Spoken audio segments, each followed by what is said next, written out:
smiselnost še danes ohranja z upravičevanjem vednosti oropanih oblasti in privilegijev, zamrznitvijo političnega prostora v strogi pokorščini navodilom udbe in globoke države.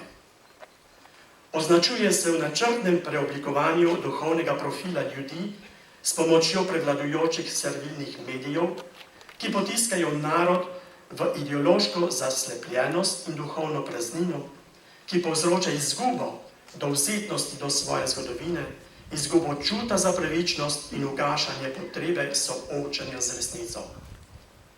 Z upeljevanjem novih totalitarnih ideologij dosledno deluje proti vrednotam človeške narave in življenja. Vztraja pri ideološki nestrpnosti z napadi na svobodo javne besede in uvaja idejno razredno razlikovanje. Odkupuje svojo nedolžnost s prekrivanjem resnic iz polpreteklega spomina in sledove morilske žetve srpa in kladiva. Beg pred žalostnimi zgodovinskimi dejstvi se že 10 let kaže v patetičnem nepreklicevanju totalitarnih sistemov. V pričo današnjega svetovnega svobodnega in demokratičnega mnenja, v katerega se navidezno prepoznava, jo ne skrbijo kršenja zasebnih in človekovih pravic, predvsem šolskim trojanskim konjem, za lažje in neposredno pranje možganov in zavajanje najmlajših. Jo ni sram izvajanja akutnih protiustavnih vladnih in pravosodnih nepravilnosti, ter splošno škandalozno stanje slovenskega pravosodja, jo ne moti pospešeno zavajanje države v nazadnjaški družbeni model iz preživetega režima. Čeprav vezanih rok in na križ pribit, vržen na tla in teptan, slovenskemu narodu ni režim uspel zatreti duha. Kot v Gospodovih besedah, ko bom povišan z zemlje, bom vse pritegnil k sebi. Tako se je z močjo zdravega duha Slovenija potegnila iz ideološkega mrtvila in dvignila pogled proti novim in družbeno nerazdejanim obzorjem. Vzpon pa še zdaleč ni končan. Ovira ga bojazen pred odkritim pogledom vseh bratov v dnu svoje narodne duše, kjer pohlepnost, zavist in sovraštvo še vedno plenijo dobro voljo, plemenitost, nesebičnost in odkrito sočnost. Breg pred dejstvi v naši zgodovini še vedno uvaja spor in sovraštvo. Poglavna razvojenost in megli pogled v pričakovana obzorja. Kakor tudi mi odpuščamo svojim dušnikom. Je načelo, s katerim so naši predniki gradili to kapelico in z njo upali na prihodnost brez razkola. Kdo naj odpušča in koga odpustiti danes, da bi razpoka bila premostena? Odpuščanje ni mižanja oči pred dejstvi, ni dodeljena potuha dolžnikov, ni zastonski in formalni postopek med žrtvijo in storilcem krivic. Pričakovanje odpuščanja je lahko v Sloveniji tisto vsestransko povišanje duha, ki bo s priznanjem in obžalovanjem storjenih napak bilo doseženo v okolju, ki je s krvavim pohlepom pooblasti zastrupil zgodovino in še vedno vzdržuje razdvojenost, ker zagrešene stran poti noče priznati, storilce prikriva in sebe brani z lažjo in sprenevedanji, z napadi in oholjimi ogorčenji.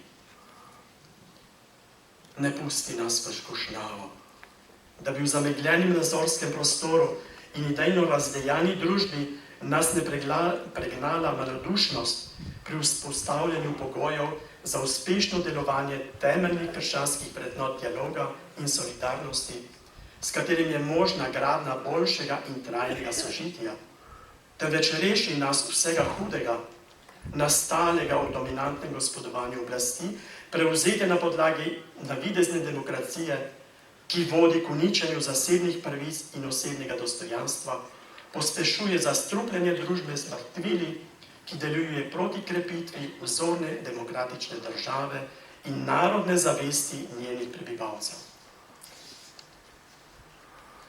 Moj Bog, zakaj si me zapustil? je bil verjetno vzklik vseh, ki obudi skrajnega darovanja in prepuščeni ihti končnega maščevanja, so še vedno zaupali in bili prodani Božjemu usmiljenju.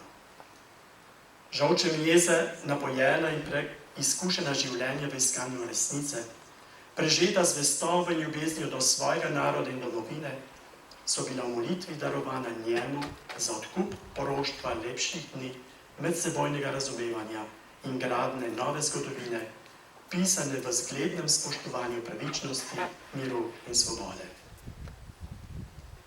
Na vznožje našega križa, simbola težavne gradne pravične družbe in države, postavljamo prednosti. Po eni strani v podobi vseh iskrenih prizadevanj za odstiranje megla pred zgodovinskimi resnicami in po drugi strani v podobi nepretrganega boja za vrednotenje človeka in človečnosti nasploh. Polagamo pa tudi našo zaskrbljenost pred neokrnjeno pristransko ideološko gospodovanje oblasti v državi članici Evropske unije, ki ima poglede obrnjene v preživele politične zablode in katere trajnost vzdržuje visoka stopnja otopelosti kritičnega javnega mnenja, ki še vedno brez prave zavesti o med- in povojnih krivic, likvidacijah in množičnih pomorov, ali ki v njih ne verjame, brezčutno pred doživetem trpljenju in v pravi nezvestobi do umorjenih še vedno molči ali predaja svoj glas močem z nevarnim ideološkim zakulisjem za ohranitev slovenske civilizacijske dediščine. Obrnjeni k tebi, Gospod, kot Abraham skličujoči na pravične, danes pod tem križem kličemo. Gospod, ne dovoli uničenja te države, saj tukaj je veliko pravičnih, ki iskreno ljubijo tebe in domovine. Slovenija pa je, glej, en sam grob mučeniških darovanj za vero, narod in dom. Ker je svetostjo prežeta ta žrtev, zato kot vsi takratni graditelji te kapelice, z Marijo, tebi vdani upamo, da bodo zaradi tvojega kraljestva, ljubezni, oblasti in slave v naši domovini zavladale pravica, mir in prava svoboda. Med pohodom obče procesije zemljanov in vseh naših odstrancev se danes pred tabo, Marija, kraljica Slovencev, do tal priklanjamo in proseče vzklikamo: Mati ljubezniva, sedež modrosti, pomoč kristjanu, kraljica mučencev, kraljica miru, svetuj nam in pri ustalemu sinu prosi za nas in za domovino.